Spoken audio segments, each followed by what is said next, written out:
तो we are starting with the concept of voluntary, involuntary unemployment and full employment. ये तीन चीजें हमको समझनी है इस चैप्टर को समझने के लिए। So first is voluntary unemployment, इसको पढ़ते हैं। Voluntary unemployment occurs when some people are not willing to work at all. क्या बोल रहे हैं? वॉलेंट्री का मतलब क्या होता है? इच्छा अनुसार, है ना, मतलब अपनी मर्जी से। तो वॉलेंट्री अनएम्प्लॉयमेंट कब होगी इकोनॉमी के अंदर? वॉलेंट्री अनएम्प्लॉयमेंट तब होगी जब कुछ लोग जो काम कर सकते हैं पर फिर भी अपनी इच्छा से वो काम करना नहीं चाहते। क्या बोल रहे हैं? Voluntary unemployment will occur when some people are not willing to work at all. या तो वो काम ही नहीं करना चाहते, है ना। इसका बहुत सारे रीजन हो सकते हैं कि मैं काम क्यों नहीं करना चाहता। शायद मुझे काम करना अच्छा नहीं लगता, हाँ, शायद मेरे पंडित ने मुझे बोला कि कभी भी काम नहीं करना जिंदगी में, या फिर मेरे पास बहुत पैसा है एंड आई फील मुझे काम नहीं करना। So when some people in the economy decide that they do not want to work at all, that is when the economy faces a problem of voluntary unemployment. Next, एक तो ये कारण हो सकता है। दूसरा कारण क्या हो सकता है? When some people are not willing to work at the existing wage rate although suitable work is available for them। एक केस तो ये है कि मैं काम ही नहीं करना चाहता, है ना, उसके कारण वॉलेंट्री अनएम्प्लॉयमेंट हो जाती है। दूसरी सिचुएशन ये है कि मैं काम तो करना चाहता हूं, हाँ, मुझे काम करना अच्छा लगता है, मैं काम करना चाहता हूं, पर मार्केट में जो एग्जिस्टिंग वेज रेट है मैं उस पर काम करना नहीं चाहता। क्या बोल रहे हैं? I am willing to work, हाँ, मैं काम करना तो चाहता हूं बट मैं उस एग्जिस्टिंग वेज रेट पे काम नहीं करना चाहता जो वेज रेट मुझे आज की डेट में ऑफर किया जा रहा है। इसका एग्जांपल लेता हूं। मैं एक फैक्ट्री के पास जाता हूं काम करने के लिए। फैक्ट्री में जो काम के लिए मुझे बुलाया गया है मैं उस काम को करना जानता हूं, मेरा मन भी है उस काम को करने के लिए, लेकिन मैं चाहता हूं कि मुझे कम से कम एक दिन के 1000 रुपए मिलने चाहिए। So I feel that I will start working when I will get 1000 per day. लेकिन जब मैं फैक्ट्री वाले से बात करता हूं तो उसका जो मालिक है वो मुझे बोलता है कि हम सिर्फ आपको 600 रुपए दे सकते हैं, I can give you 600 per day. तो अब मैं काम करना चाहता था 1000 वेज रेट के ऊपर, पर जो वेज रेट 600 का मुझे ऑफर किया जा रहा है मैं उस पर काम करना नहीं चाहता। In that case also the problem will be the problem of voluntary unemployment.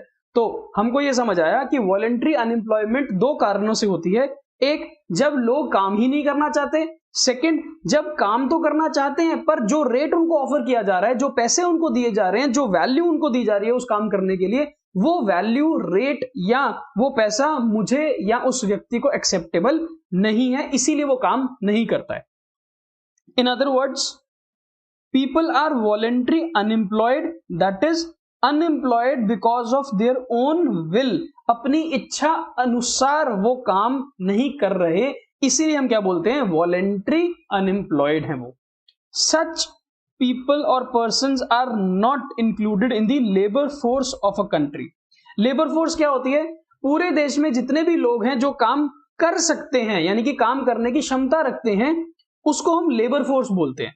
अब इसमें एम्प्लॉयड लोग भी आ जाते हैं और इसमें अनएम्प्लॉयड लोग भी आते हैं, लेकिन इसमें अनएम्प्लॉयड जो वॉलेंट्री हैं वो नहीं आते हैं। हाँ, इसमें कौन आते हैं? एम्प्लॉयड लोग और अनएम्प्लॉयड लोग। लेकिन जो अनएम्प्लॉयड वॉलेंटरीली हैं, यानी कि अपनी मन मर्जी से जो घर बैठे हुए हैं, काम नहीं करना चाहते, उन लोगों को हम लेबर फोर्स के अंदर काउंट नहीं करते हैं। ठीक है, तो ये पार्ट आपको क्लियर हो गया। आगे चलते हैं। Next is involuntary unemployment. Voluntary unemployment का बिल्कुल ऑपोजिट इनवॉलेंट्री, यानी कि कुछ लोग यहां पर भी अनएम्प्लॉयड रह जाएंगे पर उनके अनएम्प्लॉयड होने का कारण उनकी खुद की इच्छा नहीं होगी। दैट मीन्स वो काम करना चाहते हैं पर उनको शायद काम ही नहीं मिल रहा, इस कारण से वो अनएम्प्लॉयड रह जाएंगे। इसको पढ़ते हैं। Involuntary unemployment occurs when some people are not getting work even when they are willing to work at the existing wage rate. यानी कि जब कोई व्यक्ति काम करना चाहता है और जो पैसे ऑफर किए जा रहे हैं उसको वो भी एक्सेप्टेबल है, यानी कि वो उस पैसों पे भी काम करना चाहता है लेकिन उसको समहाउ काम ही नहीं दिया जा रहा है या उसको काम ही नहीं मिल रहा, जिस कारण से वो अनएम्प्लॉयड रह जाता है, उसको बोलते हैं इनवॉलेंट्री अनएम्प्लॉयमेंट की situation.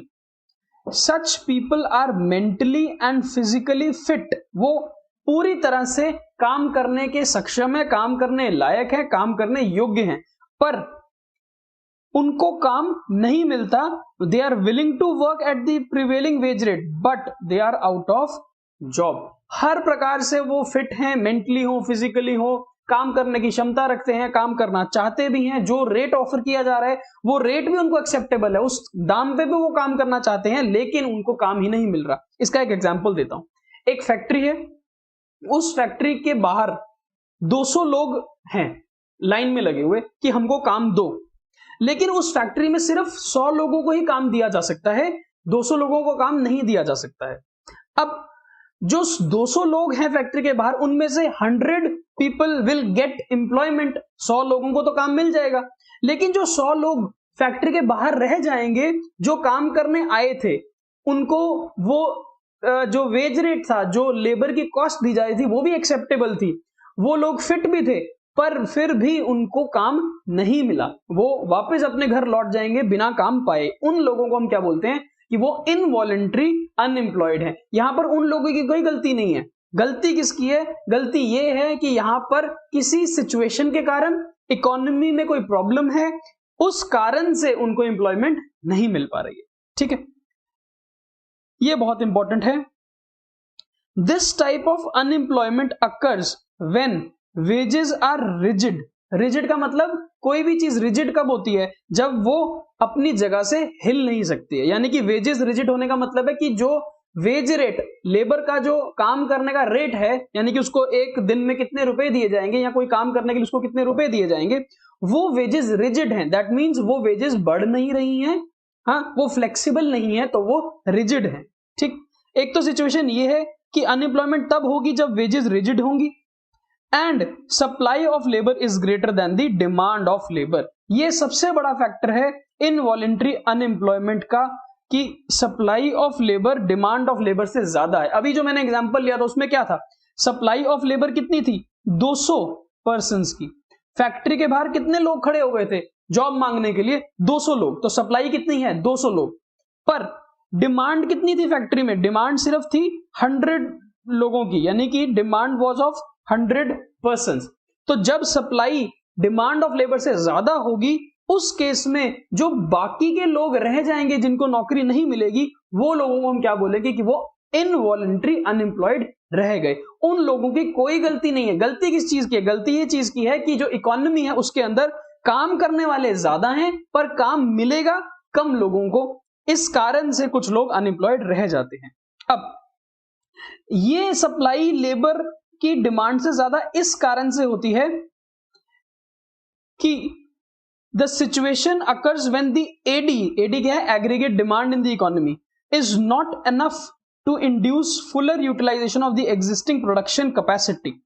Accordingly the planned output is lower than the potential output.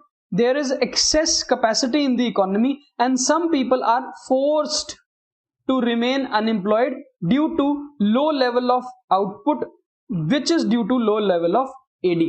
देखो, लेबर को नौकरी कब मिलेगी? लेबर की डिमांड कब होगी? लेबर की डिमांड तब होगी जब फैक्ट्री प्रोडक्शन करना चाहती होगी या फैक्ट्री प्रोडक्शन को बढ़ाना चाहती होगी। यानी कि जब प्रोड्यूसर सेक्टर प्रोडक्शन को इंक्रीज करना चाहता है तो वो एक factor of production which is labour उसको इंक्रीज करेगा, यानी कि लोगों को नौकरियां मिलनी स्टार्ट होंगी। पर किसी भी प्रोड्यूसर सेक्टर की प्रोडक्शन को इंक्रीज करने का रीजन क्या होगा? प्रोडक्शन को इंक्रीज करने का मतलब है सप्लाई को इंक्रीज करना। सप्लाई को इंक्रीज करने का मतलब है कि डिमांड ज्यादा है तभी सप्लाई को इंक्रीज करो ताकि प्रोडक्शन सप्लाई को डिमांड के बराबर कर दे। अब अगर एक इकोनॉमी में सिचुएशन ऐसी है कि एग्रीगेट डिमांड जो प्लान्ड लेवल है उस लेवल तक नहीं पहुंचा और एग्रीगेट डिमांड का लेवल कम रह जाता है, इन दैट सिचुएशन नोबडी और द प्राइवेट सेक्टर और the producer sector will not be in a situation to increase the employment of labour. वो लेबर क्यों बढ़ाएंगे जब एग्रीगेट डिमांड ही इकोनॉमी में कम है तो प्रोडक्शन को इंक्रीज करके कोई फायदा नहीं है। प्रोडक्शन जब इंक्रीज नहीं होगी तो प्रोडक्शन को या तो स्टेबल रखना पड़ेगा या प्रोडक्शन को कम करना पड़ेगा, क्योंकि एग्रीगेट डिमांड कम है।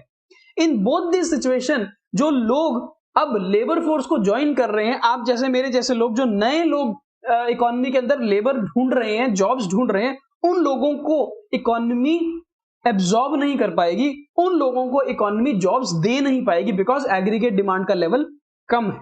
So this is the reason why there is involuntary unemployment in the economy. तो हमने दो चीजें पढ़ ली, वॉलेंट्री अनएम्प्लॉयमेंट और इनवॉलेंट्री अनएम्प्लॉयमेंट। वॉलेंट्री अनएम्प्लॉयमेंट को पढ़ के आपको लगेगा यार ये तो प्रॉब्लम इकोनॉमी की नहीं है ना। अगर मैं खुद अपनी मर्जी से घर बैठता हूं और मैं चाहता हूं कि मैं काम ही नहीं करना कभी भी, तो इसमें इकोनॉमी की क्या प्रॉब्लम है? इसमें इकोनॉमी की कोई प्रॉब्लम नहीं है, इसमें मेरी प्रॉब्लम है। It is because of my own will that I am sitting idle at my home.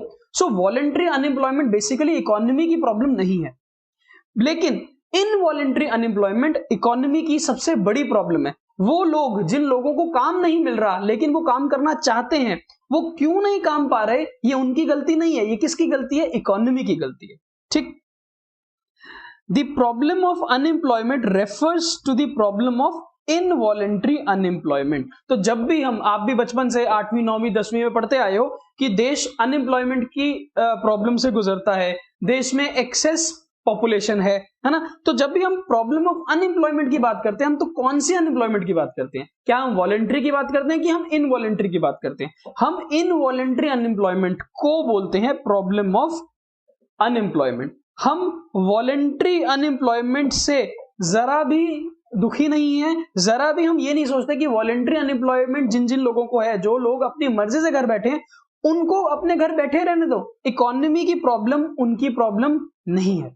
Clear हुआ?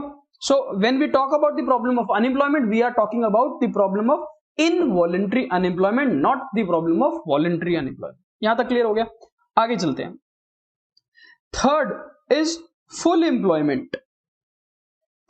Full employment refers to a situation when every able-bodied person का मतलब है हर वो व्यक्ति जो काम करने योग्य है, जो काम करने की क्षमता रखता है, जो हर तरीके से मेंटली या फिजिकली फिट है, उसको हम बोलते हैं एबल-बॉडीड पर्सन। तो क्या बोल रहे हैं? Full employment is a situation when every able-bodied person who is willing to work, ये वन है। Second, who is willing to work at the existing wage rate is in fact employed। तो इस definition में हमारे पास तीन चीजें हैं समझने की। फुल एम्प्लॉयमेंट, देश में फुल एम्प्लॉयमेंट की सिचुएशन कब आएगी? देश में फुल एम्प्लॉयमेंट की सिचुएशन तब आएगी जब हर व्यक्ति जो काम करने की क्षमता रखता है, काम करने लायक है, काम करने योग्य है, वो काम करना चाहता है जो रेट उसको ऑफर किया जा रहा है, willing to work at the existing wage rate। Second, third, और उसको एक्चुअली में भी काम मिल गया और वो एम्प्लॉयड हो गया। तो these are the three situations और three things which we need to understand the full employment situation. कहता है वो लेवल, फुल एम्प्लॉयमेंट का लेवल होगा इकोनॉमी में जब हर व्यक्ति जो काम करने योग्य है, काम करना चाहता है एग्जिस्टिंग रेट पे और उसको काम भी मिल गया है, तो उस सिचुएशन में पूरी इकोनॉमी अपने फुल एम्प्लॉयमेंट के लेवल पे होगी। क्लियर है? Alternately it is a situation when there is no involuntary unemployment. और हम ये भी तो बोल सकते हैं कि जहां पर इनवॉलेंट्री अनएम्प्लॉयड कोई भी व्यक्ति ना हो देश में, तो वो सिचुएशन भी फुल एम्प्लॉयमेंट की है। हम वॉलेंट्री अनएम्प्लॉयमेंट की बात नहीं करते यहां पर। It needs to be understood that although full employment means a situation when all the resources in the economy, that is land, labor, capital, entrepreneurship, are fully employed, but for the simplicity हम हमेशा full employment को क्या बोलते हैं? full employment means it is only related to the labor market। यानी कि जब भी हम full employment economy की बात करेंगे तो हम land, capital, entrepreneurship की बात नहीं कर रहे हैं। हम किसकी बात कर रहे हैं? कि जब देश में हर व्यक्ति जो काम करने की क्षमता रखता है, काम करना चाहता है और उसको काम मिल रहा है, तो वो सिचुएशन फुल एम्प्लॉयमेंट की है। दैट मीन्स फुल एम्प्लॉयमेंट हमेशा लेबर के पर्सपेक्टिव से हम इकोनॉमी में पढ़ते हैं। Clear? Next, every economy in the world aims at achieving the level of full employment equilibrium where all the resources which are available are fully and efficiently employed because it leads to maximum level of output produced in the economy. Her economy ये चाहती है कि उसके देश में जितनी भी labour force है वो फुली एम्प्लॉयड हो, यानी कि जो भी काम करना चाहता है उसको काम मिले, ताकि जो लेवल ऑफ प्रोडक्शन होगा इकोनॉमी में, जो लेवल ऑफ आउटपुट होगा इकोनॉमी में, जो लेवल ऑफ जीडीपी होगा, जो लेवल ऑफ एम्प्लॉयमेंट होगा या जो लेवल ऑफ इनकम होगा वो मैक्सिमम हो जाए। ठीक, क्लियर है? आगे चलते हैं। Situation of full employment. Situation of full employment does not mean a situation of zero unemployment. क्या बोल रहा है कि फुल एम्प्लॉयमेंट के होने का मतलब ये नहीं है कि यहां देश में जीरो अनएम्प्लॉयड लोग हैं। देश में फिर भी कुछ लोग अनएम्प्लॉयड होते हैं even though it is a situation of full employment. वो कौन लोग थे? जो अनएम्प्लॉयड रह जाते हैं वॉलेंट्री, यानी कि even if there is full employment there may be voluntary unemployment. हालांकि वॉलेंट्री अनएम्प्लॉयमेंट के बारे में हम ज्यादा सोचेंगे नहीं, वो एक प्रॉब्लम हम मानते नहीं है। In reality full employment never exist because it is always possible to find some people who are unwilling to do any work although they may be fit mentally and physically। यानी कि voluntary unemployment हो सकती है जो full employment situation के होने पर exist करे। Also some people may remain temporarily without jobs over short period when they try to change employment from one job to another, which is often called frictional unemployment। अब दो तरह की हमें अनएम्प्लॉयमेंट्स और समझनी है। One is frictional unemployment, the other is structural unemployment. Frictional unemployment क्या होती है? फ्रिक्शनल अनएम्प्लॉयमेंट तब होती है जब लोग अपनी जॉब्स में शिफ्ट करते हैं, यानी कि when I leave a present job in search of a new job. So let's say take an example, मैंने अपनी पुरानी जॉब 30th of September को छोड़ दी। I resigned from my job on 30th of September and next job जो मुझे मिलती है वो 1st of October को नहीं मिलती, 1st of November को मिलती है। हाँ, तो मैंने 30 सितंबर को 30th of September 2020 को I left my job। ठीक, यहां तो मैंने छोड़ दी, यहां मुझे निकाल दिया गया। और जो मुझे न्यू जॉब मिलती है वो मुझे मिलती है 1st of November 2020 को। So in between these two dates अक्टूबर का पूरा महीना, यानी कि 31 दिन जो अक्टूबर के मैं अपने घर पे बैठा रहूंगा बिना किसी जॉब के, बिना किसी एम्प्लॉयमेंट के, ऐसी सिचुएशन को हम क्या बोलते हैं? फ्रिक्शनल। फ्रिक्शनल अनएम्प्लॉयड हूं मैं, यानी कि when people shift their job, है ना, एक जॉब छोड़ते हैं दूसरी जॉब मिलने में टाइम है, तो वो जो गैप होता है उस पीरियड का शॉर्ट टर्म होती है। हालांकि ये तो ये जो शॉर्ट टर्म पीरियड में हम अनएम्प्लॉयड रह जाते हैं इसको बोलते हैं फ्रिक्शनल अनएम्प्लॉयमेंट। ऐसा भी होता है ना कि आप नए नए ग्रेजुएट होके कॉलेज से बाहर निकलते हो, हाँ, लेकिन जब आप जॉब लेने जाते हो आपको जॉब नहीं मिलती because they want somebody who has an experience. तो शायद आप 3-4 महीने जॉब सर्च करते रहते हो लेकिन आपको जॉब ऑफर नहीं मिलता। सो वो that short period of 3-4 months और 1-2 months where you are unable to find a suitable job for yourself, हाँ, उसको हम बोलते हैं फ्रिक्शनल अनएम्प्लॉयमेंट का लेवल या फ्रिक्शनल अनएम्प्लॉयमेंट का जोन। ठीक, ऐसा भी होता है जब एक जगह से लोग शिफ्ट होते हैं दूसरी जगह पे। फॉर एग्जांपल दिल्ली में मैं काम कर रहा हूं और अब मुझे बॉम्बे शिफ्ट होना है, तो when I leave Delhi and to get a job at Bombay, तो शायद इसके बीच में कुछ पीरियड ऐसा होगा जहां पर मुझे खाली बैठना पड़े, जहां पर मुझे जॉब ना मिले। उस पीरियड को हम क्या बोलते हैं? फ्रिक्शनल अनएम्प्लॉयमेंट का पीरियड। क्लियर हुआ? Now what is structural unemployment? Structural unemployment जो होती है ना, वो होती है जब इकोनॉमी में स्ट्रक्चरल चेंजेस होते हैं। इकोनॉमी में स्ट्रक्चरल चेंजेस को समझने के लिए हम ये बोल सकते हैं when there is a shift in economy from one structure और one way of working to another. आज की डेट में जैसे हर लोग डिजिटल इकोनॉमी की बात कर रहे हैं कि हर चीज डिजिटल प्लेटफॉर्म पे होगी, है ना, तो जो लोग हम जैसे पढ़ा रहे हैं वो डिजिटल मीडियम से पढ़ा रहे हैं, जो इंजीनियर्स या डॉक्टर्स हैं वो तो फिजिकली अवेलेबल है, लेकिन कुछ लोग ऐसे भी है जो कंसल्टेंसी ओवर द फोन या ओवर इंटरनेट प्रोवाइड कर रहे हैं। आर्किटेक्ट जो डिजाइनिंग कर रहा है वो डिजिटल मोड में डिजाइनिंग कर रहा है ना। जो कंसल्टेंट्स हैं वो घर बैठ के अब काम कर रहे हैं, इनफैक्ट वो अब फिजिकली प्लेस पे काम नहीं कर रहे हैं। इन सिचुएशंस में अगर आप देखो तो कुछ लोग ऐसे होंगे जो अपनी जॉब गवा देंगे, ऐसे लोग जो अपनी जॉब्स लूज करेंगे because of structural changes in the economy, इसको बोलेंगे स्ट्रक्चरल अनएम्प्लॉयमेंट। कुछ ऐसे लोग होंगे जो शायद पुराने फिजिकल फॉर्मेट से शायद डिजिटल फॉर्मेट में शिफ्ट ही नहीं हो पाएंगे। So when they are not able to adopt the technological changes that are happening in the economy and they lose their jobs because of that change in structure, that is called structural unemployment.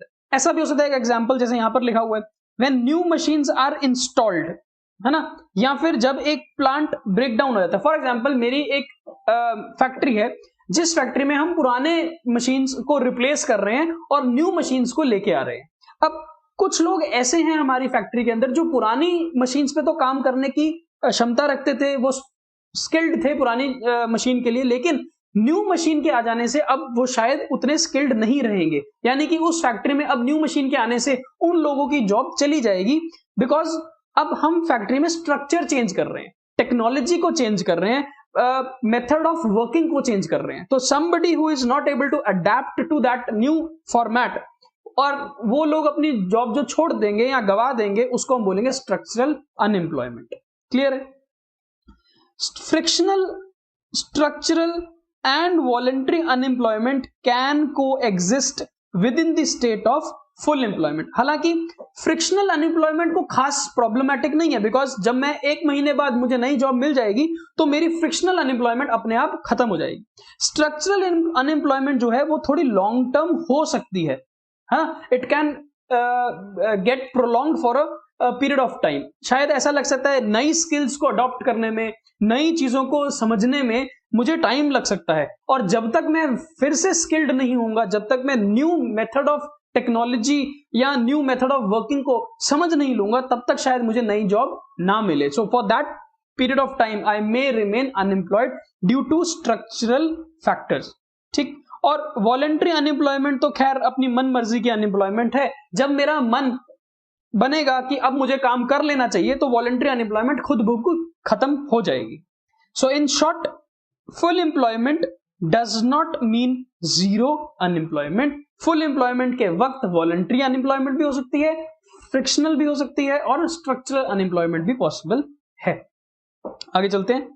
According to classical economist वो थे जो कीन्सियन या जो modern economist से पहले वाले लोग थे, वो बोलते थे full employment is a situation where there is no involuntary unemployment. वही हमने बात करी थी, हमने बोला था ना कि जब वॉलंटरी अनएम्प्लॉयमेंट तो है पर कहीं भी इनवॉलंटरी अनएम्प्लॉयड लोग नहीं है, जब इनवॉलंटरी अनएम्प्लॉयमेंट जीरो है तो सिचुएशन फुल एम्प्लॉयमेंट की सिचुएशन होती है। क्लियर? पर अकॉर्डिंग टू कीन्स, अब हम इकोनॉमिक्स किसकी पढ़ रहे हैं? कीन्सियन इकोनॉमिक्स पढ़ रहे हैं। तो कीन्स ने बोला full employment indicates the level of employment where increase in aggregate demand does not lead to increase in the level of output and employment। कहता है फुल एम्प्लॉयमेंट का लेवल इकोनॉमी में वो लेवल ऑफ एम्प्लॉयमेंट होगी जब AD के increase होने पर भी ना आउटपुट इंक्रीज कर सके और ना ही एम्प्लॉयमेंट इंक्रीज हो सके, तो हम बोल सकते हैं कि देश अपने फुल एम्प्लॉयमेंट जोन में आ गया है। तो क्या बोला? फुल एम्प्लॉयमेंट तब होगी जब एडी डिमांड के बढ़ने पर भी ना एग्रीगेट सप्लाई इंक्रीज कर सके, ना आउटपुट इंक्रीज कर सके, ना ही लोगों की एम्प्लॉयमेंट बढ़ सके, तो वो सिचुएशन फुल एम्प्लॉयमेंट की होगी। बिकॉज फुल एम्प्लॉयमेंट मींस सबको नौकरियां, सबको जॉब्स, सबको एम्प्लॉयमेंट मिल चुकी है। जब सभी एम्प्लॉयड हैं तो आउटपुट को बढ़ाने के लिए अब आपका फैक्टर ऑफ प्रोडक्शन लेबर काम नहीं करेगा, because everybody is already fully employed, efficiently employed. तो अब आउटपुट इंक्रीज नहीं कर सकता, लेवल ऑफ एम्प्लॉयमेंट इंक्रीज नहीं कर सकती, चाहे एग्रीगेट डिमांड बढ़ता जाए। सो कीन्स यही बात बोल रहा है कि full employment means the level of employment when increase in the AD will not lead to increase in output and employment। Clear है। हालांकि क्लासिकल्स क्या बोलते थे कि फुल एम्प्लॉयमेंट वो लेवल है जहां पर इनवॉलेंट्री कोई भी अनएम्प्लॉयड ना हो। ठीक है।